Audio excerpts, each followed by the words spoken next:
Okay. Hi, Daniel. How are you doing? Hi, Bilal. I'm doing great. How are you? Yeah, I'm totally fine. Thank you so much for asking. Now, today, I just want to let all the audience here we have Mr. Daniel, respectable. And thank you so much for giving your precious time, first of all. And in this podcast, this is our first session. And in this first session, I will ask you a couple of questions related to your business, about yourself, about your, coaching experiences, each and everything. Okay. So, are you ready for it? Yes, I'm ready. Let's go. Here we go. Now my first question is, Daniel, what inspired you to become a men's empowerment coach? Well, when I was younger, I grew up in a house totally full of women. My father wasn't around. I didn't have a masculine figure in my house growing up. So as a result, I didn't learn a lot of the things that young men are supposed to learn early on in their career about masculinity and leadership and taking initiative. And I realized that negatively impacted my dating life into my late teens and throughout most of my 20s, the majority of my early 20s. So when I got to a point where I wanted to improve my dating life, I was getting rejected all the time. I was getting ghosted. I was getting one dates that would just lead nowhere. The women were saying, "Oh, you're a nice guy, but I don't feel the connection." And I'm just like, why do I always get this? Like, what is wrong? There's a pattern here. What is with this pattern? So I started going online. I followed some coaches on YouTube. I read some books, started listening to some podcasts, took a little bit of information here, a little bit from there. And I started to form my own concepts of what women expect from men, I should say, what being the masculine traits that they find attractive, and how being the nice guy really doesn't get you far in dating. And I learned about how a man could be nice but still be masculine and set boundaries. So learning all this, I saw a massive transformation in my personal mindset, my mental health, my stress, and my dating life started to improve. I was approaching with more confidence. I wasn't letting failures or rejections impact me negatively. I wasn't letting it impact my self-worth. And I said I knew I needed a career change. And I knew I wanted to start a business. And I said, I think the reason that I went through all those struggles was because I was meant to help other men who are feeling the same way. So that's why I've started empowerment coaching. And that's the impact I want to have on men, is to help them get through the challenges of modern dating with an empowered mindset, and not to feel victimized or feel like things are hopeless, because it is possible to have a successful dating life, even dealing with certain failures. And I must say, you are still younger. Don't say when I was younger. Yeah, Okay. younger. Yeah, I like to think I'm still young. I don't always feel it all the time, but yeah. All right. Okay. So, were there moments in your life, your own life, where you faced the same struggle your clients do today? Yeah, for many years. And I didn't realize it until maybe about a year or two ago. When I was younger, I was always chasing after women. And I thought it was just, that's what guys do. We're attracted to women. We all want to have a girlfriend. We all want to have a hot girlfriend. But for years, I would chase women. I'd have some success, go on dates and get into relationships. But whenever I felt a woman pulling away, or if she needed time or space, I would get very anxious. So I realized over time that I had an anxious attachment style. And I would the more I felt her slipping away, I would just chase, and I was looking for validation. I was terrified of losing someone. Anytime I found a woman I liked, I would pedestalize her. I was terrified of losing her. I would compromise on anything just in order to keep her in my life. I'd compromise on my boundaries. I'd compromise on my morals and principles. So it took a lot of self-reflection for me to realize that I had some void within me, that I felt inadequate as I was. And I needed a woman to help complete my life, that I was incomplete without a woman. So anytime a woman turned me down for a date, or said she didn't want to go out again, or just ghosted me, went off the map, I would fall into a deep depression over it. And because I saw it as a reflection of my worth. I saw it as a reflection of my future, that I'm unlovable. I'm never going to find anyone. I'm going to be lonely forever. And it really took a negative toll on my mental health. And, I did a lot of work on myself. Like I said, a lot of self-reflection. And I kind of wish, like the type of coach that I am, I wish I had somebody in my corner back then when I was struggling with that. Again, I had no safe male figures to talk to, because, in our society, men don't always support each other the way we're supposed to. So that's why I want to be that figure that I wish I had back then. Yeah, like you stole my words, because my next question is like how did you overcome? You answered it. Um, Obviously, men struggle in modern dating. If you talk about, so why do you think so many successful men still feel insecure or stuck in dating? I think though, especially when it comes to successful men, entrepreneurs, they approach dating with the same way they approach business. They approach it very analytically and logically, and they really overthink it. Connection, I make a lot of videos about this. Connection is very emotional, and it's supposed to be free and easy flowing.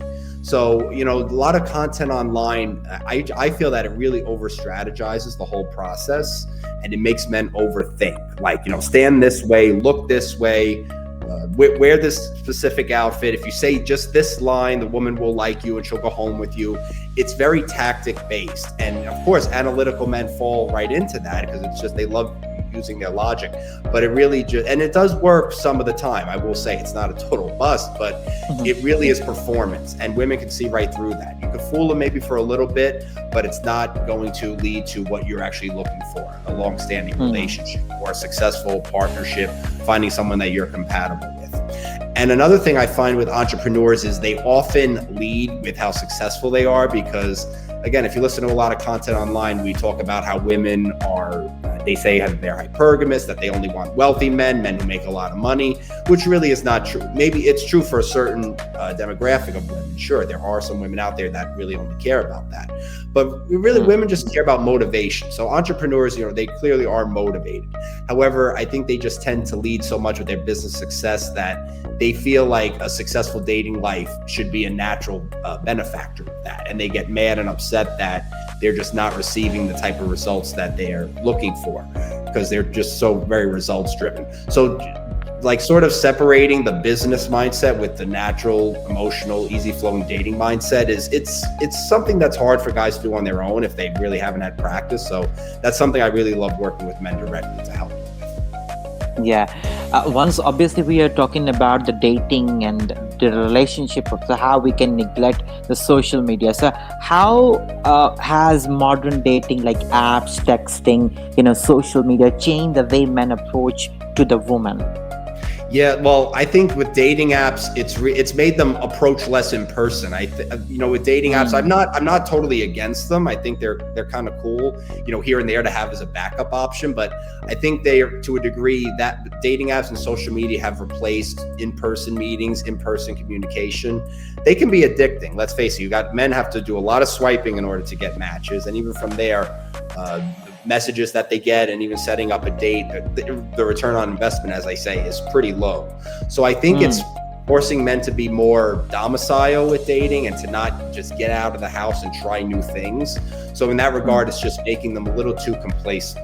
And the other negative aspect of dating apps is what everybody calls the illusion of options. And this works on both sides, because you see all these different people, they're attractive, maybe they live in your area, they see that all these common interests, and you think, oh, I can have her, I can have her, I can have her.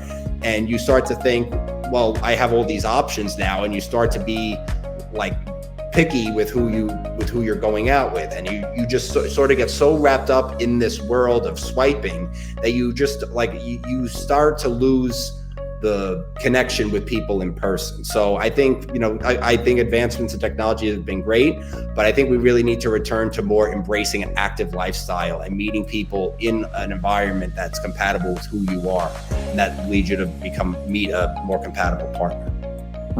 Okay. What's the first step men to take to rebuild self-confidence after rejection? Because always rejection, will lose the self-confidence. So how you can how he will rebuild it? Rebuild it? Yeah, well, it's simply reframing rejection as redirection. I know a lot of people say that, but the biggest thing with rejection, and I experienced this in my younger years too, is that I always took it very personally. And guys who follow pickup artists online they teach you to take they indirectly teach you to take rejection personally. They say anytime a woman cancels a date on you, anytime she doesn't want to go out with you, won't give you her number, it's because of something you did, or it's because of the way you look, you're not attractive, or something you said that was unattractive. Now, don't get me wrong, in some cases, yeah, this could be the case, but the majority of the time, the reasons women cancel on us or turn us down for a date have nothing to do with us. Women have very active lives. Maybe they have multiple men that they're talking to at one time, or they're just really busy and they don't have time to date right now. Dating's not a priority. More often than not, it has nothing to do with the man himself. So helping guys understand that and just taking themselves out of the equation, focusing on what you can control, because at the end of the day, you can't control how a woman reacts. You can't control how she's going to feel on a certain day. Women's emotions change like the weather. So, and it's not our job to moderate it or manipulate it in any way to concede to what we're looking for. So just understanding your boundaries, what you're looking for, and who do you feel is most likely to give you what you're looking for, where you're going to meet that compatible person. That's the best way to overcome rejection. And you realize that it's not an impact on your self-worth. It's not a reflection of your self-worth. Again, easier said than done, but that's the big one.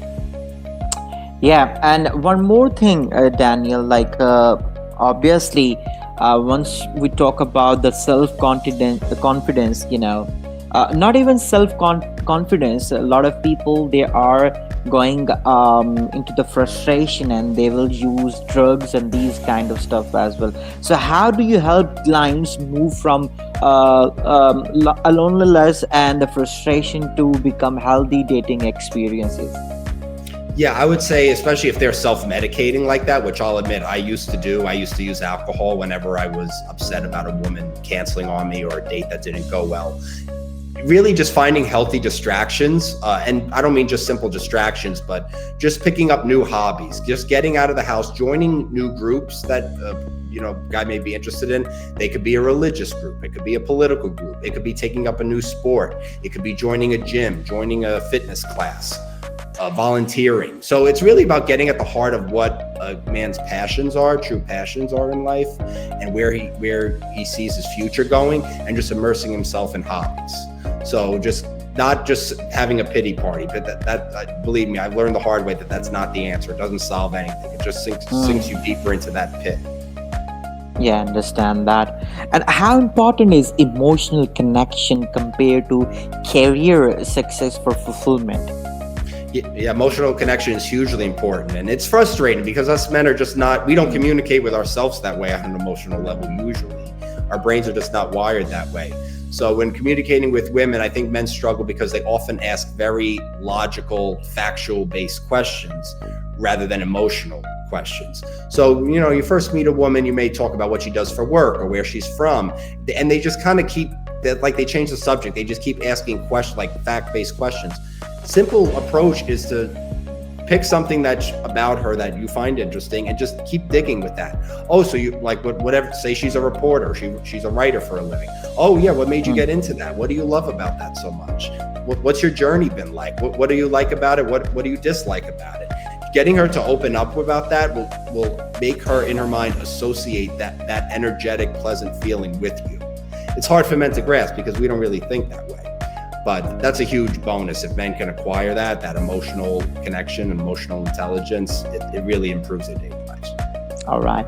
I just need three numbers. What kind of daily habits, should shifts a mindset? Like, do you recommend it to men? Like one of three of them, you can just let me know. Daily habits, well, absolutely taking care of your body. So working out, eating healthy. I myself practice meditation and journaling, so I do recommend that for men. If you're not really into meditation, just something that relaxes you. It could be maybe watching a show that you find funny, or a funny movie, or listening to music, whatever helps you de-stress. And just taking time for yourself, blocking, maybe turning your phone on silent, putting your phone out of sight. Because I feel, we live in just an overstimulating world. So having time for self-reflection and sitting with your discomfort, that's a big thing. If a man is really just desperate for a woman's approval and seeking some woman in his life to fill a void, he may have to take a break from that and just sit in the discomfort of, okay, what is this urge telling me about myself? And that's something that Yeah. I help guys unpack during sessions too. But yeah, self-care, I would say, is the number one big thing. And of course, being active in your work and in your hobbies, in your social life. Always, always. Now, obviously, working solution is working for you, and we have a connection with each other, and obviously, we can give you the best results in the next near future. But what's your vision for helping men in the next, if I'm talk about 4 to 5 years? Yeah, my vision, I do want to make it a global brand. I would like to create a global community of men supporting each other, like a global men's support group. You could think of it that way. Something I see myself traveling all over the world, doing speaking engagements, podcast interviews, helping men in groups, doing retreats. So I really do want to expand it to that level. That's really where I see empowerment coaching. All right. Wish you all the best for it. And my last question is, Daniel, if you could give one piece of advice to every man listening today in this podcast, what would it be? The first step to improving your dating life is to remove the negative mindset we have around it. I know you probably watched a lot of content online, all these people talking about how negative women are nowadays, and how flaky they are, and how distrusting they are. If you go into dating with that mindset, you're going to attract those type of women, and your mind's going to filter out the healthy woman that you secretly are looking for. So just removing the negativity doesn't mean you just have to be a blind, hopeless optimist. You do have to look out for red flags and things you're not okay with, things that violate your boundaries. But just going into it with a healthy mindset, making yourself a priority, and just realizing that you are whole as you are, that a woman is going to complement your life, not complete your life. So again, that's something that's easier said than done, but that's something that I think if you have somebody in your corner like a coach, it really does work wonders to have somebody helping you. Yeah, and Daniel, honestly speaking, I'm getting a lot of things from your side, and the crux which I'm getting from your all lines is the respect which we can give to any woman, and obviously, if you can give respect to anyone, you will get out of it respect, and that's I guess more important thing, and which we are with this note we can end this podcast to give respect and to take respect.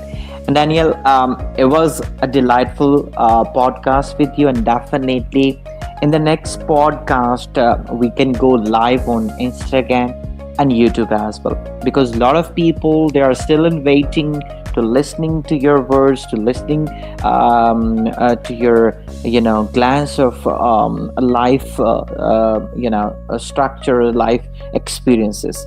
So are you ready for the next week podcast? Yeah, I'm excited for it.